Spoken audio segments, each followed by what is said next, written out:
Assalamualaikum warahmatullahi wabarakatuh. Selamat pagi, murid-murid SDIT Al-Ijah. Gimana kabarnya hari ini? Ibu doakan dimanapun kita semua berada dalam lindungan Allah Subhanahu wa Ta'ala. Sebelum belajar, marilah kita berdoa terlebih dahulu. Berdoa dimulai. Berdoa selesai. Kali ini kita akan belajar materi matematika, yaitu tentang denah dan skala. Jangan lupa disimak videonya secara seksama dan penuh perhatian. Langsung saja kita mulai. Apa itu denah? Ada yang sudah tahu apa itu denah? Bagaimana cara membaca denah? Kalau belum, marilah disimak video berikut ini. Pada materi denah, kita akan mempelajari yang pertama yaitu membuat denah letak benda dan menentukan letak benda pada denah atau peta. Yuk kita simak. Sebelum kita membaca denah, materi prasyarat yang pertama yaitu mengenal arah mata angin. Arah mata angin diartikan sebagai suatu panduan yang umumnya akan digunakan untuk menentukan arah suatu tempat. Biasa kita jumpai yaitu di kompas. Untuk itu, apa saja sih arah mata angin? Arah mata angin yaitu ada utara, timur laut, timur, tenggara, selatan, barat daya, barat, barat laut. Itulah tadi nama-nama arah mata angin. Yang biasanya umum digunakan yaitu utara, timur, selatan, dan barat. Selanjutnya yaitu membuat denah letak benda. Pada membuat denah, yang pertama akan kita lakukan yaitu membaca denah letak benda dan menggambar letak benda. Membaca denah letak benda atau rumah, yuk diperhatikan. Bu Guru punya denah sekolah. Di sini ada A sampai N, di mana A kantin, B koperasi, C ruang kelas, sampai H ruang kelas, I perpustakaan, J kamar mandi, K ruang guru, L ruang kepala sekolah, M lapangan, dan N tempat parkir. Nah, untuk membaca denah sekolah ini, yang perhatikan berikut ini. Nah, ruang guru berada di samping ruang kepala sekolah. Ruang guru simbolnya K bersampingan dengan L, yaitu ruang kepala sekolah. Maka ruang guru berada di samping ruang kepala sekolah. Ruang kelas 5, D, berada di antara ruang kelas 4, ruang kelas 4 itu C, dan ruang kelas 6. Ruang kelas 6 itu E. D di antara C dan E. Selanjutnya, ruang kelas 3, F nih, menghadap selatan. Pintu ruang F ini menghadap selatan. Itulah tadi cara membaca denah letak benda. Selanjutnya kita akan menggambar letak benda atau rumah. Perhatikan keterangan berikut ini. Yang pertama katanya, rumah Dodi terletak di sebelah utara Jalan Apel menghadap selatan. Yang kedua, dua rumah di sebelah barat rumah Dodi adalah toko alat tulis. Yang ketiga, rumah Dito terletak di sebelah selatan Jalan Apel menghadap ke utara di depan toko alat tulis. Dan di sebelah rumah Dito ada lapangan. Perhatikan denah yang akan kita buat berikut. Yang pertama, rumah Dodi terletak di sebelah utara Jalan Apel. Yang pertama kita lakukan, jangan lupa tulis arah mata anginnya dulu, di mana utara, selatan, timur, dan barat. Kemudian katanya rumah Dodi terletak di sebelah utara Jalan Apel. Kita buat dulu Jalan Apelnya. Kemudian rumah Dodi berada di utara Jalan Apel. Kemudian, dua rumah di sebelah barat rumah Dodi adalah toko alat tulis. Karena barat berarti dia ada di sebelah kiri. Dua rumah di sebelah barat rumah Dodi adalah toko alat tulis. Kemudian, rumah Dito terletak di sebelah selatan Jalan Apel, menghadap ke utara di depan toko alat tulis. Berarti rumah Dito berhadapan dengan toko alat tulis. Kemudian yang terakhir, di sebelah rumah Dito ada lapangan. Seperti ini.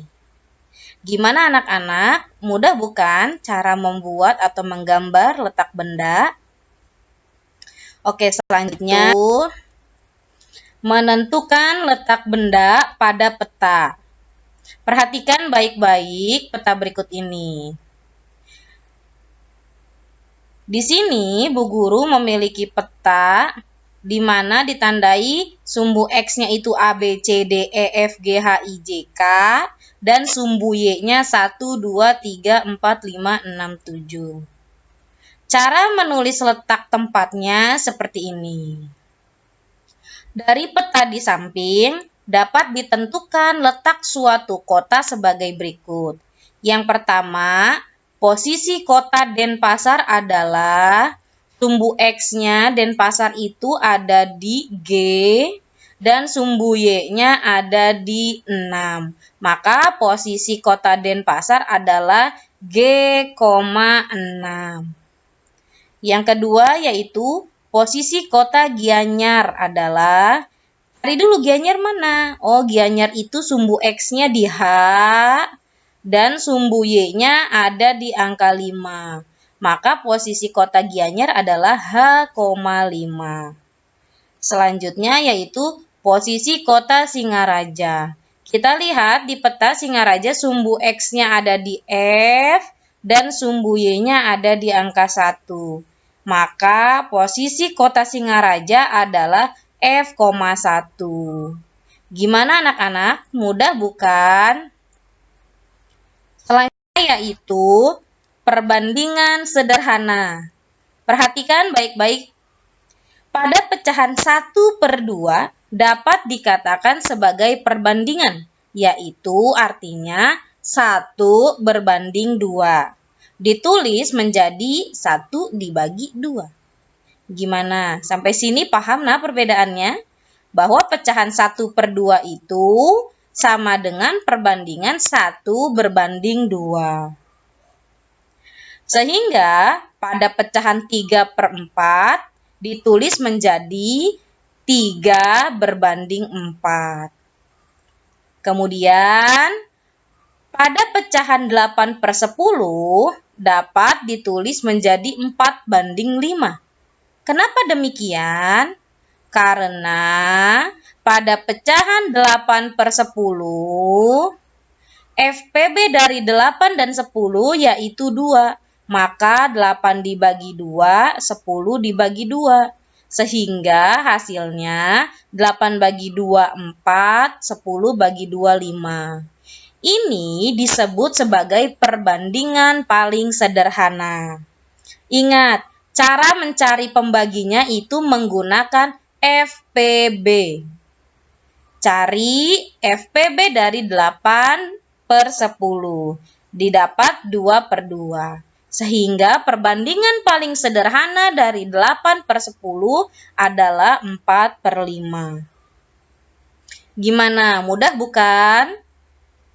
Contoh punya. Tentukan perbandingan berikut menjadi perbandingan paling sederhana. Yang pertama, 9 berbanding 6. 9 dan 6, karena FPB dari 9 dan 6 adalah 3, maka 9 bagi 3, 6 bagi 3. Maka perbandingan paling sederhananya adalah 3 banding 2. Contoh berikutnya yaitu 4 berbanding 16. FPB dari 4 dan 16 yaitu 4, sehingga 4 dibagi 4 berbanding 16 dibagi 4. Maka perbandingan paling sederhana dari 4 berbanding 16 sama dengan 1 berbanding 4. Gimana anak-anak? Mudah bukan?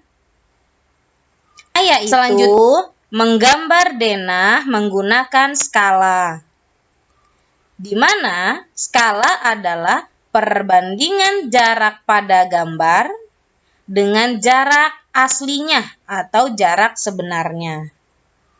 Dan cara membaca skala yaitu di mana kalau ada skala 1 berbanding 100, artinya setiap 1 cm pada gambar mewakili 100 cm pada jarak sebenarnya. Jadi 1 berbanding 100 artinya 1 pada gambar sama dengan 100 cm pada jarak sebenarnya. Di mana rumus skala yaitu jarak pada gambar dibagi jarak sebenarnya. Ini yang perlu kalian ingat, yaitu skala sama dengan jarak pada gambar dibagi jarak sebenarnya. Selanjutnya, punya contoh skala. Contoh yang pertama yaitu berapa panjang jalan sebenarnya jika panjang jalan pada gambar 5 cm dan menggunakan skala 1 berbanding 500. Oke, kalau kita menemui soal cerita, maka langkah pertama yang harus kita lakukan adalah analisis terlebih dahulu soalnya. Diketahui panjang gambarnya 5 cm dan skalanya 1 berbanding 500. Yang ditanya apa? Panjang sebenarnya. Maka jawabannya adalah panjang sebenarnya sama dengan 5 cm dikali 500. Maka jawabannya 2500 cm atau sama dengan 25 meter. Gimana? Mudah bukan? Dan contoh berikutnya yaitu 2 buah terminal bus terpisah oleh jarak sejauh 40 km. Seorang pembuat peta akan menggambarkan jarak tersebut ke dalam peta. Dia menggambarkan jarak kedua terminal bus sepanjang 5 cm. Berapa skala yang digunakan pembuat peta tersebut?